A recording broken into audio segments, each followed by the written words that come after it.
Hello, ladies and gentlemen. Watch GT7 AA. I don't really give a shit. Big deal. Anyway, we are here on the brand new Dude Busters YouTube page. Woo! We finally have a YouTube page. You're probably thinking to yourself, what do you mean by we? Well, if you've been watching videos of mine lately, you see that I have other people that are involved, and we have our own YouTube page to make it easier. A bunch of videos will be uploaded. I'll get into details on that when the time comes. But anyway, right now, me and my three representatives right now, introducing them, we have J-Dub. Hello, everyone. I'd just like to say, I have my own personal account, JDub989. Don't have to subscribe to that. But we have a new call wrestling show on thevcwwrestling.com. If you like original calls, or even if you just like good call action, tune in and watch it. I've been told it's one of the better call shows, one of the is our first CCP or PCP or whatever you want to call it has been was up a few days ago. If you would like to check it out, just check it out. Shogun. Yo, I'm also from VCW. And I'm also from VCW, and I have my own channel too, but I'm not even going to mention it because I don't have any videos. And of course, a veteran to the YouTube community. You probably know him from my other videos, Macho Jeff. Hey everybody, on the show. Yeah. And of course, you know that he has his own channel, so it doesn't really matter. But what we're doing right here for the first episode, I came up with an idea. We were going over it. I was thinking about it. You know what? Let's do this. The Raw and SmackDown rosters. We're going to be going over the superstars and seeing what's going to be happening to them in the later future. So to kick off right now, we're going to go through the first wrestler in order by what it says here on WWE.com. The first wrestler is a diva by the name of Alicia Fox.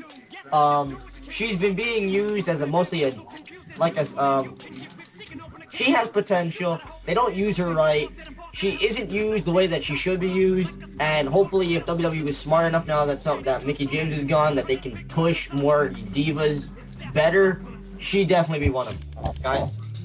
Agreed. I agree with you, and also, when I first saw her debut, they were doing a feud. When she was managing DJ Gabriel, they were doing a feud between Paul Burchill and DJ Gabriel. Paul Burchill and DJ Gabriel have been released since then, but during this feud, both their managers, Katie Lee Burchill and Alicia Fox, they had a match. That was Alicia Fox's debut in the ring. In the ring, because I say her debut was when she was Edge's wedding planner. But anyways, in her debut in the ring, she was supposed to be like a squash match, Katie Lee Burchill, because Katie Lee had a few matches before this, was supposed to be trained by her brother. And Alicia Fox was just supposed to have a dancer gimmick. But she actually put on a good show, and you could tell even though she was being squashed, she could actually wrestle. She did some high-flying moves. She did some her split-legged moves. It was a pretty good match, and it was good because she was carrying the match. Katie Lee Burchill's a good wrestler, but she was not in that match to win it. And like you already mentioned, you have mentioned before when you were going over this before that you haven't seen her in the ring much. So we're just skipping that. Next superstar is Batista. We're just gonna skip over him. If you haven't heard lately, he's leaving in a month. So spoiler alert: John Cena's gonna win it over the limit. The next, I really don't want to go over these two because it's basically the exact same thing everybody's gonna say. The Bella twins, sluts and hosts, are the guest hosts. They need to die. Anyway, The Basham sisters. moving on. No, they're worse than the Bashams. They're worse than anything I can see. They don't even have wrestling talent. Yeah. There's eye candy and a wet man's dream. Anyway. They're not even that good at eye candy either. We could rant on this for days. Let's just move on to the next wrestler. Next superstar. The next superstar I want to bring up is a superstar that I'm upset about that isn't getting pushed. I actually like him. That would be Carlito. When I first started watching wrestling, it was during, the Carlito era where Carlito...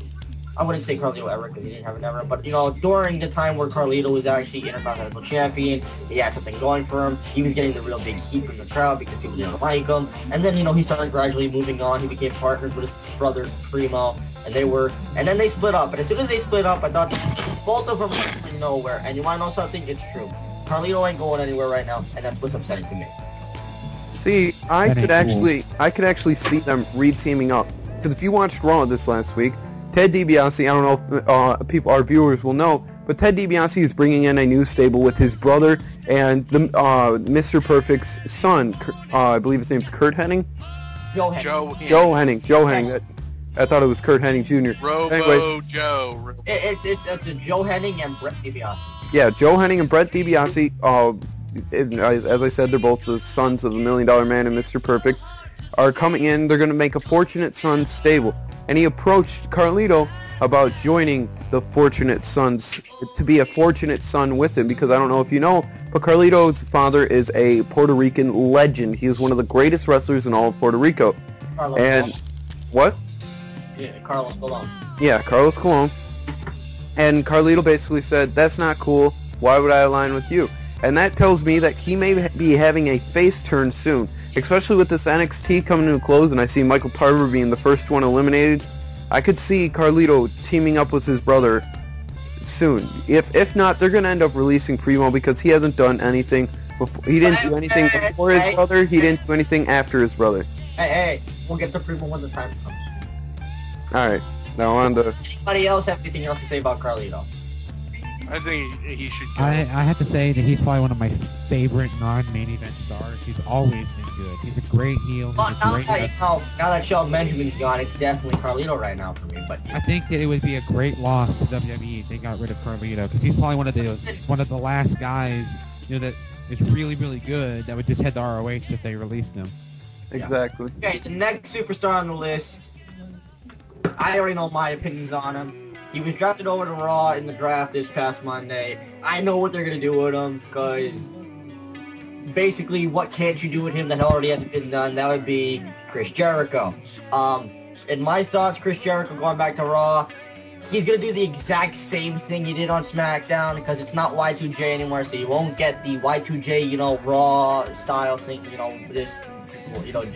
Raw's Jericho shit. He's gonna come on, he's gonna be his boring ass gimmick where he comes in, he does his little walks in the ring, he talks about being parasitic. He's getting too fucking generic nowadays, and I'm really upset. Chris Jericho can still put on a good match, but I hate when he does a promo because it's the exact same motherfucking thing. And who are they gonna feud with now that Edge might be turning? Well, it looks like he's turning heel. Are they gonna have Edge feud with Cena again? Cena and